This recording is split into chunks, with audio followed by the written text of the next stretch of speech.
بسم اللہ الرحمن الرحیم۔ حضور صلی اللہ علیہ وآلہ وسلم کی پہلی بیوی حضرت خدیجہ کی داستان زندگی۔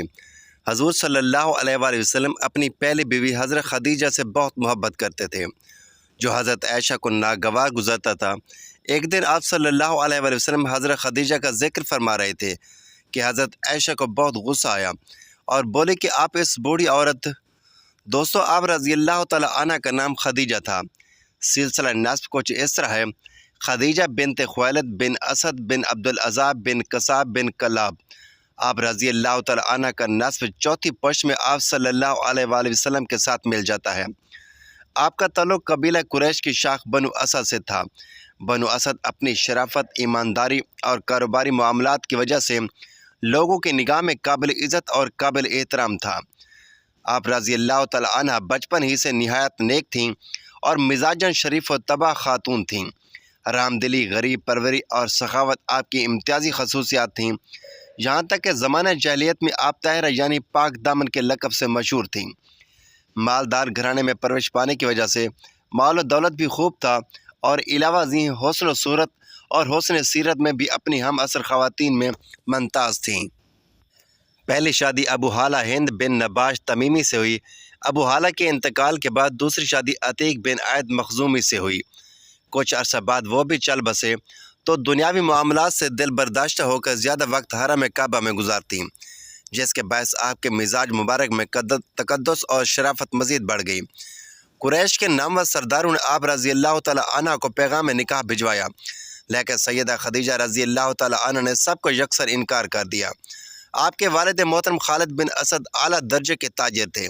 جب بڑھاپے کی دہلیز تک پہنچے تو انہوں نے اپنا سارا کاروبار اپنی بیٹی حضرت خدیجہ کے سپرد کر دیا۔ 30 سال کی عمر میں آپ رضی اللہ تعالی عنہ تجارت سے وابستہ ہوئیں، جس کی وجہ سے آپ رضی اللہ تعالی عنہ حجاز مقدس میں سب سے زیادہ مالدار خاتون شمار ہوتی تھیں۔ آپ کی تجارت کا سامان عرب سے باہر ملک شام اور یمن میں سال میں 2 مرتبہ جاتا تھا۔ بعض محدثین نے لکھا ہے کہ اکیلا حضرت خدیجہ کا سامان تجارت مکہ کے سارے تجارتی قافلوں کے سامان کے برابر ہوتا تھا۔ خاتون ہونے کی وجہ سے تجارتی معاملات میں سفر کرنا دشوار بلکہ ناممکن تھا، اس لیے کسی کو بطور نیابت سامان تجارت دے کر روانہ کر دیتی۔ آپ کے تجارتی نمائندوں کی 2 صورتیں تھیں: یا تو وہ ملازم ہوتے یا ان کی اجرت یا تنخواہ مقرر ہوتی جو انہیں دی جاتی۔ نفع نقصان سے انہیں کوئی سروکار نہ تھا۔ اگر نفع ہوتا تو وہ اپنا حصہ لے لیتے، جبکہ نقصان کی صورت میں ساری ذمہ داری حضرت سیدہ خدیجہ الکبریٰ رضی اللہ تعالی عنہ پر ہوتی۔ تقریباً 10 سال تک معاملات یوں ہی چلتے رہے، یہاں تک کہ آپ رضی اللہ تعالی عنہ کے کانوں تک نبی کریم صلی اللہ علیہ وآلہ وسلم کی امانت و صداقت کا چرچا پہنچا۔ آپ رضی اللہ تعالی عنہ نے جناب نبی کریم صلی اللہ علیہ وآلہ وسلم سے سامان تجارت لے کر ملک شام جانے کی درخواست کی، جسے آپ صلی اللہ علیہ وآلہ وسلم نے قبول فرما لیا۔ اس دوران آپ رضی اللہ تعالی عنہ نے اپنے غلام میسر کو خصوصی ہدایت کی کہ وہ آپ صلی اللہ علیہ وآلہ وسلم کے کسی معاملے میں دخل اندازی نہ کریں۔ اس تجارتی سفر میں اللہ تعالیٰ نے بے حد برکت دی اور نفع پہلے سے بھی دگنا ہوا، کیونکہ میسر دوران سفر قریب سے آپ صلی اللہ علیہ وآلہ وسلم کے حسن اخلاق، معصومانہ سیرت کا تجربہ اور معاملہ فہمی کا مشاہدہ کر چکا تھا۔ اس لیے اس نے واپس آ کر ام المومنین سیدہ خدیجہ رضی اللہ تعالی عنہ کو بتلایا کہ آپ نے نہایت معاملہ فہم، تجربہ کار، خوش اخلاق، امانت دار، شریف النفس اور مدبر شخص ہیں۔ آپ صلی اللہ علیہ وآلہ وسلم نے واپس پہنچ کر تجارتی معاملہ کا عمدہ حساب پیش کیا، جس سے ام المومنین حضرت خدیجہ بہت متاثر ہوئیں۔ ام المومنین سیدہ خدیجہ رضی اللہ تعالی عنہ کی طرف سے رسول اللہ صلی اللہ علیہ وآلہ وسلم کی خدمت میں یعلا بن امیہ کی بہن نفیسہ بنت امیہ پیغام نکاح لے کر گئیں۔ نفیسہ کا بیان ہے کہ میں آپ کے پاس آئی اور کہا آپ نکاح کیوں نہیں کر لیتے؟ آپ نے فرمایا کہ میں نادار ہوں، خالی ہاتھ ہوں، کس طرح نکاح کر سکتا ہوں؟ میں نے کہا اگر کوئی ایسی عورت آپ سے نکاح کرنے کی خواہش مند ہو جو ظاہری حسن و جمال اور طبی شرافت کے علاوہ دولت مند بھی ہو اور آپ کی ضروریات کی کفالت کرنے پر بھی خوش دلی سے آمادہ ہو تو آپ اس سے نکاح کرنا پسند کریں گے؟ آپ نے دریافت کیا کہ ایسی کون خدا کی بندی ہو سکتی ہے؟ میں نے کہا خدیجہ بنت خویلد۔ پھر آپ نے حضرت خدیجہ رضی اللہ تعالی عنہ سے نکاح کر لیا۔ حضرت خدیجہ رضی اللہ تعالی عنہ کو رسول خدا صلی اللہ علیہ وسلم کی شادی کے بعد کئی مراحل سے گزرنا پڑا، لیکن آپ رضی اللہ تعالی عنہ نے کبھی تھکاوٹ محسوس نہیں کی، بلکہ ہر پیش آنے والے مسائل کو شرافت و سعادت کا باعث سمجھتی تھیں۔ خدیجہ ایک جزیرۃ العرب کی مالدار عورت تھی، لیکن ان کو دولت کی محبت نہیں تھی بلکہ انسانیت کی خدمت کرنے کا ہدف تھا۔ انہوں نے شادی کے موقع پر حضور صلی اللہ علیہ وآلہ وسلم سے فرمایا، میں اور میرا مال آپ صلی اللہ علیہ وآلہ وسلم کی خدمت میں حاضر ہے، میری تمام چیزیں آپ کے اختیار میں ہیں، آپ میرے مال کو جہاں چاہو خرچ کر سکتی ہو۔ رسول خدا صلی اللہ علیہ وآلہ وسلم نے خدیجہ کے مال کو اسلام کی راہ میں خرچ کر دیا۔ حضرت صلی اللہ علیہ وآلہ وسلم کو زبردستی شیب ابی طالب میں جانا پڑا اور مشرکین نے مسلمانوں سے اقتصادی رابطہ قطع کر دیا۔ خدیجہ نے تمام مال مسلمانوں کی نجات کے لیے خرچ کر دیا۔ شعیب ابی طالب نے کھانا بھیجنے کے لیے حکیم بن حزام کی خدمت حاصل کی گئی۔ ایک دفعہ حکیم بن حزام اپنے غلام کے ساتھ شعیب ابی طالب میں گندم لے کر جا رہے تھے کہ راستے میں ابو جہل مل گیا۔ ابو جہل نے اس سے کہا کہ یہ بنی ہاشم کے لیے لے کر جا رہے ہو، مگر میں ہرگز اجازت نہیں دوں گا بلکہ تجھے مکہ میں رسوا کروں گا۔ ابو جختری ابو جہل کا بھائی پہنچ گیا۔ وہ ابو جہل سے کہتا ہے، یہ کھانا خدیجہ کا ہے، کیا تم خدیجہ کا مال لے جانے سے منع کر رہے ہو؟ دوسرا شخص جو چھپ کر شعیب ابی طالب میں غذا پہنچاتا تھا وہ حضرت خدیجہ کا داماد حضرت ابو العاص تھا۔ ایک دن رسول خدا صلی اللہ علیہ وآلہ وسلم نے اپنے اصحاب سے فرمایا، ابو العاص نے ہمارے داماد ہونے کا حق ادا کر دیا، کیونکہ جب ہم شعیب ابی طالب میں تھے وہ رات کو ہمارے لیے کھانا لاتا تھا۔ آج کل عورتوں کے لیے درس عبرت ہے جو مال و دولت کو جمع کرنے کے چکر میں ہے۔ خدیجہ نے عمل سے ثابت کیا کہ خاندان کی سعادت اور کرامت اور صداقت محروم لوگوں کی خدمت کرنے میں ہے۔ انبیاء کے اہداف میں سے ایک ہدف غریبوں اور محتاجوں کی مدد کرنا تھا۔ جب رسول اللہ صلی اللہ علیہ وسلم نے دعوت اسلام دی تو یہی مظلوم اور فقیر افراد نے آپ کی دعوت کو جلدی قبول کیا۔ بس خدیجہ اپنی زندگی میں یہ جملہ فرماتی تھی، اے لوگوں گواہ رہو، میں اور میرا مال محمد کا ہے، جس نے اپنا پورا مال محمد کی خدمت میں حاضر کر دیا۔ حضرت صلی اللہ علیہ وآلہ وسلم نے بھی یہ مال فقراء اور اسلام کی راہ میں خرچ کر دیا۔ لہٰذا حضرت صلی اللہ علیہ وآلہ وسلم بعثت کے پہلے سالوں میں یہ فرمایا کرتے تھے کہ خدیجہ کے مال سے بڑھ کر مجھے کسی اور مال میں نفع نہیں ہوا۔ اسماء بنت امیس حضرت خدیجہ کے آخری عمر کے لحظات میں ان کے ساتھ تھی۔ وہ کہتی ہیں، ایک دفعہ حضرت خدیجہ رو رہی تھیں اور میں نے عرض کیا، اے خدیجہ کیوں رو رہی ہو؟ تم نبی کی بیوی اور بہترین عورتوں میں سے ہو، تجھے جنت کی بشارت دی گئی ہے۔ خدیجہ نے فرمایا، اے اسماء، میں اپنی بیٹی زہرا کے لیے رو رہی ہوں، کیونکہ میری بیٹی زہرا کو شادی کی رات ماں کی ضرورت ہوگی، میری بیٹی فاطمہ کی ماں اس وقت نہیں ہوگی۔ پھر اسماء نے خدیجہ سے عہد کیا کہ اس رات میں فاطمہ کے ساتھ ہوں گی۔ امام جعفر صادق نے فرمایا کہ رسول خدا صلی اللہ علیہ وآلہ وسلم خدیجہ کو دفن کرنے کے بعد گھر تشریف لے آئے۔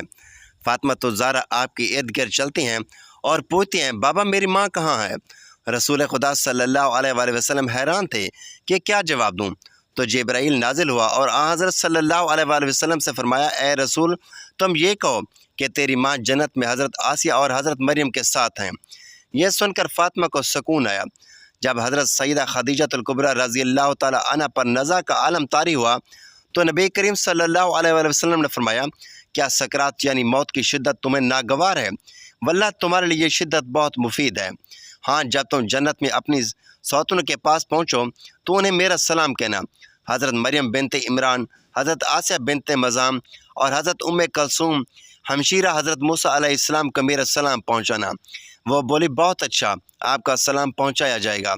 حضرت خدیجہ الکبریٰ رضی اللہ تعالی عنہ کے وصال کے بعد خاتون جنت سیدہ فاطمہ الزہرا رضی اللہ تعالی عنہ عموماً پریشان رہتی تھیں۔ ایک دن نبی کریم صلی اللہ علیہ وآلہ وسلم کی خدمت میں آپ نے ایک عرض کیا، ابا جان، مجھے کھانے پینے میں اس وقت تک کوئی فائدہ نہیں ہوگا جب تک آپ صلی اللہ علیہ وآلہ وسلم کے حضرت جبرائیل علیہ السلام کے ذریعے مجھے میری والدہ ماجدہ حضرت خدیجہ الکبریٰ رضی اللہ تعالی عنہ کی برزخی کیفیت کو واضح نہ فرماتے۔ چنانچہ نبی کریم صلی اللہ علیہ وآلہ وسلم نے حضرت جبرائیل علیہ السلام سے احوال معلوم کیے تو حضرت جبرائیل علیہ السلام نے کہا، حضرت خدیجہ الکبریٰ رضی اللہ تعالی عنہ حضرت سیدہ سارہ اور حضرت سیدہ مریم علیہ السلام کے درمیان بڑی عظمت و برتری کے ساتھ جلوہ افروز ہیں۔ حضرت ام المومنین عائشہ صدیقہ رضی اللہ تعالی عنہ فرماتی ہیں کہ نبی کریم صلی اللہ علیہ وآلہ وسلم حضرت ام المومنین خدیجہ الکبریٰ رضی اللہ تعالی عنہ کا کثرت سے تذکرہ فرمایا کرتے تھے اور ان کے مدارس کی ترقی کے لیے دعا فرمایا کرتے۔ ایک دن حضرت خدیجہ الکبریٰ رضی اللہ تعالی عنہ کا ذکر فرما رہے تھے تو میں نے عرض کیا آپ کو اس ضعیفہ سے بہتر خاتون اللہ تعالیٰ نے عطا فرما دی ہے۔ یہ سنتے ہی آپ نے ناپسندیدگی کا اظہار فرمایا، جس کے پاس مجھے بہت ندامت ہوئی۔ میں نے معافی طلب کی اور عرض کیا یا رسول اللہ صلی اللہ علیہ وآلہ وسلم، اپنی ناراضگی دور فرمائیے، آئندہ کبھی ذکر خیر کے سوا آپ کی خدمت میں کوئی اور بات نہیں کروں گی۔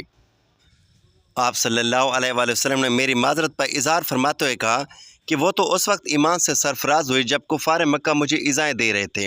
انہوں نے مجھے اس نازک ترین لمحات میں پناہ دی جب مشرکین میری جان کے در پہ تھے۔ انہوں نے میری ایسے زمانے میں تصدیق کی جب اہل مکہ میری تکذیب کر رہے تھے۔ حضور پاک حضرت خدیجہ الکبریٰ رضی اللہ تعالیٰ عنہ کے لیے دعائیں فرماتے ہوئے کبھی نہ تھکتے تھے۔ امہات المومنین میں آپ بالحاظ فضل و شرف ممتاز ہیں۔ چنانچہ شب معراج آپ جنت کی سیر فرما رہے تھے تو اس میں ایک عظیم محل دیکھا جو حد نظر تک وسیع و کشادہ ہے۔ اس میں ایسی اشیاء رکھ دی گئیں جو نہ کسی آنکھ نے دیکھی، نہ کسی کان نے سنی، اور نہ ہی کوئی انسان اپنے دل میں تصور و خیال لا سکتا ہے۔ آپ صلی اللہ علیہ وآلہ وسلم نے دریافت فرمایا یہ کس کا محل ہے؟ آواز آئی حضرت خدیجہ الکبریٰ رضی اللہ تعالیٰ عنہ کا محل ہے۔ آپ نے فرمایا میں انہیں ہدیہ پیش کرتا ہوں کہ اللہ تعالیٰ نے مال دنیا کے بدلے جنت میں محل عطا فرمایا۔ امام طبری اور قتادہ سے مروی ہے کہ عورتوں میں سب سے پہلے حضرت خدیجہ الکبریٰ رضی اللہ تعالیٰ عنہ ایمان لائیں۔ نبی کریم صلی اللہ علیہ وآلہ وسلم نے ماہ رمضان المبارک میں پیر کے دن اپنی بعثت کا اعلان فرمایا۔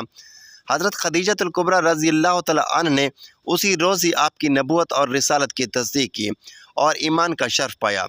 نبی کریم صلی اللہ علیہ وآلہ وسلم کا ماہ رمضان میں معمول تھا کہ غار حرا میں جا کر عبادت میں مصروف رہتے۔ جب مہینہ گزر جاتا تو آپ مکہ مکرمہ تشریف لے آتے۔ گھر میں جانے سے قبل بیت اللہ شریف کا 7 بار طواف کرتے۔ جس سال آپ مبعوث ہوئے اور اعلان نبوت اور رسالت کا فرمان جاری ہوا اس وقت آپ غار حرا میں جلوہ افروز تھے۔ حضرت جبرائیل علیہ السلام اللہ تبارک و تعالیٰ کے علم سے آپ کی خدمت میں وہی لے کر حاضر ہوئے۔ حضور سید عالم صلی اللہ علیہ وآلہ وسلم نے فرمایا جنت میں عورتوں سے افضل ترین عورتیں خدیجہ الکبریٰ رضی اللہ تعالیٰ عنہ، حضرت سیدہ فاطمہ الزہرا رضی اللہ تعالیٰ عنہ، حضرت مریم بنت عمران رضی اللہ تعالیٰ عنہ، حضرت آسیہ بنت مزاحم رضی اللہ تعالیٰ عنہ ہیں۔ حضرت خدیجہ رضی اللہ تعالیٰ عنہ نے ہجرت سے 3 سال قبل مکہ مکرمہ میں وصال فرمایا۔ جنت معلیٰ مقام جوہون میں آپ کا مزار مبارک ہے۔ آپ نے 65 سال عمر پائی۔ آپ کی قبر شریف میں حضور سید عالم صلی اللہ علیہ وآلہ وسلم اترے۔ اس وقت تک نماز فرض نہیں ہوئی تھی کہ ابو طالب کی وفات کے 3 دن بعد حضرت خدیجہ الکبریٰ رضی اللہ تعالیٰ عنہ نے وصال فرمایا۔ ان کے وصال کے بعد قریش آپ کو زیادہ تکالیف پہنچانے لگے۔ طبری کا بیان ہے کہ حضور سید عالم صلی اللہ علیہ وآلہ وسلم کی تمام اولاد سوائے حضرت ابراہیم کے حضرت خدیجہ الکبریٰ رضی اللہ تعالیٰ عنہ سے ہے۔ مناقب فاطمہ رضی اللہ تعالیٰ عنہ میں ہے کہ حضرت ابراہیم بن محمد ماریہ قبطیہ سے پیدا ہوئے۔ نبی کریم صلی اللہ علیہ وآلہ وسلم سے پہلے حضرت خدیجہ رضی اللہ تعالیٰ عنہ کے 2 نکاح ہوئے تھے، عتیق بن عید بن عبداللہ سے، دوسرا ابو حالہ سے۔ سورۃ الاحزاب کی تفسیر میں بیان کیا ہے کہ ان کا نام زرارہ تھا۔ ان کے ہاں ایک لڑکا پیدا ہوا اور اس نے اسلام کا شرف پایا۔ چنانچہ وہ کہا کرتے تھے کہ میں والدین بہن بھائیوں کی نسبت سب سے افضل ہوں۔ میرے باپ رسول کریم صلی اللہ علیہ وآلہ وسلم ہیں، میری والدہ خدیجہ الکبریٰ رضی اللہ تعالیٰ عنہ ہیں، اور میرے بھائی قاسم اور میری ہمشیرہ فاطمہ الزہرا رضی اللہ تعالیٰ عنہ ہیں۔ بصرہ میں ان کا انتقال ہوا۔ جنازے میں لوگوں کا بے پناہ ہجوم تھا، اس لیے کہ وہ رسول کریم صلی اللہ علیہ وآلہ وسلم کے ربیب ہیں۔ بعض نے کہا کہ آپ جنگ جمل میں شہادت سے سرفراز ہوئے۔ ایک مرتبہ حضرت خدیجہ الکبریٰ رضی اللہ تعالیٰ عنہ نے نبی کریم صلی اللہ علیہ وآلہ وسلم سے عرض گزار ہوئی یا رسول اللہ صلی اللہ علیہ وآلہ وسلم، جب حضرت جبرائیل علیہ السلام آپ کی خدمت میں حاضر ہو تو مجھے بھی دکھائیے گا۔ چنانچہ جبرائیل علیہ السلام آئے۔ حضرت سید عالم صلی اللہ علیہ وآلہ وسلم نے فرمایا خدیجہ ادھر آؤ اور میری دائیں ران کے قریب بیٹھ کر دیکھ لیجئے۔ چنانچہ انہوں نے ایسا ہی کیا۔ آپ نے میری آنکھوں کی طرف دیکھا اور کہا خدیجہ تم جبرائیل کو دیکھ رہی ہو؟ عرض کیا ہاں۔ پھر آپ نے کہا بائیں طرف دیکھو، اور پھر سامنے کی طرف دکھایا۔ حضرت خدیجہ الکبریٰ رضی اللہ تعالیٰ عنہ نے جبرائیل کو دیکھتے ہی یہ عرض کیا یا رسول اللہ صلی اللہ علیہ وآلہ وسلم، یہ واقعی جبرائیل ہیں، شیطان ایسی صورت اختیار نہیں کر سکتا۔ پھر حضرت خدیجہ الکبریٰ رضی اللہ تعالیٰ عنہ نے لباس تبدیل کیا اور اپنے چچا زاد بھائی ورقہ بن نوفل کے پاس گئیں۔ ان سے آپ کے تمام کیفیات بیان کیں۔ وہ بولے خدائے قدوس کی قسم، جس کے قبضہ قدرت میں میری جان ہے۔ باخدا اگر تم ان باتوں میں سچی ہو تو سمجھ رہے یہ وہی ناموس اکبر آئے تھے جو حضرت موسیٰ علیہ السلام کے پاس آیا کرتے تھے۔ پھر ورقہ بن نوفل آپ صلی اللہ علیہ وآلہ وسلم کی خدمت میں حاضر ہوئے اور آپ کے سر اقدس کو چوم لیا۔ اللہ پاک ہمیں بہتر عمل کرنے کی توفیق عطا فرمائے۔ میرا سنانا اور آپ کا سننا اپنی بارگاہ الہی میں قبول و منظور فرمائے، آمین۔ ناظرین، کمنٹ باکس میں اللہ تعالیٰ کے 99 ناموں میں سے ایک نام ضرور ٹائپ کریں۔